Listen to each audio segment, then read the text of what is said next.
السلام عليكم ورحمة الله وبركاته. أحبتي في الله متابعين قناة تفسير الأحلام مع رانيا، هقدم لكم النهاردة تفسير رؤيا الخبيزة في المنام. رؤيا الخبيزة في المنام دليل على التفاؤل والحظ السعيد الذي يكون فيه الرائي، تدل على قضاء الدين، فتناول الخبيزة الطازجة في المنام دليل على الزواج، خاصة إذا كانت تتمتع باللون الأخضر. رؤية الطالب الخبيزة الخضراء في منامه بتدل على نجاحه وتفوقه.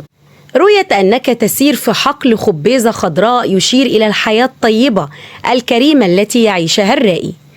حلم نبات الخبيزة دليل على الخير والسعادة والشعور بالاطمئنان، فأوراق الخبيزة الخضراء الطازجة دليل على الخير والبركة والحصول على متاع الدنيا، فهو بشكل عام يشير إلى الأخبار الجيدة. أوراق الخبيزة في المنام تحمل دلالات كثيرة تدل على المال الكثير والثروة التي سيحصل عليها الرائي. رؤيا الخبيزة الفاسدة تدل على الإصابة بالأمراض والوقوع في مشاكل. تناول الخبيزة الطازجة في منام العزباء يدل على الرزق والغنى. الخبيزة التالفة تشير إلى عدم قدرة الرائي على قضاء حاجته.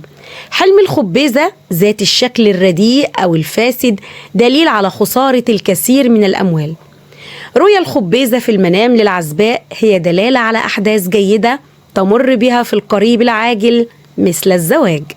رؤيا الخبيزة للعزباء تقوم بتقطيعها يشير إلى ثقتها في بعض الأشخاص الغير جيدين.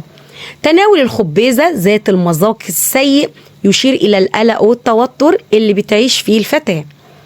رؤية الخبيزة في منام المرأة الحامل دلالة على صحة الجنين الجيدة، ويشير إلى انتهاء القلق والتوتر والتخلص من المشاكل اللي كانت بتمر بيها.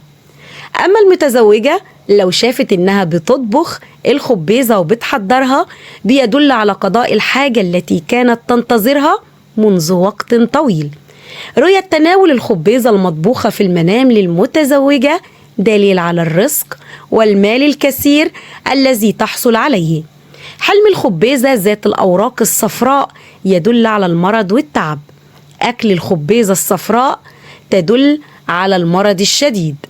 وضع الخبيزة على النار دلالة على تعرض الرائي لأزمة مالية. رؤية الرجل الخبيزة في المنام دليل على المنفعة الذي سوف يحصل عليها هذا الرجل من أحد الأصدقاء.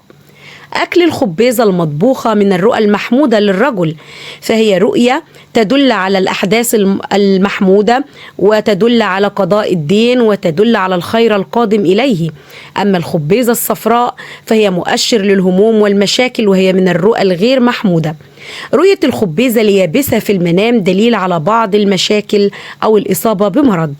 رؤية الشخص في المنام أنه ينام داخل حقول الخبيزة الصفراء رؤية غير محمودة. وإلى هنا تنتهي حلقاتنا، ونلقاكم في تفسير جديد. فلا تنسوا دعمنا دائما بالإعجاب بالفيديو والاشتراك في القناة وتفعيل الجرس ليصلكم دائما كل ما هو جديد لنا. إلى اللقاء، والسلام عليكم ورحمة الله وبركاته.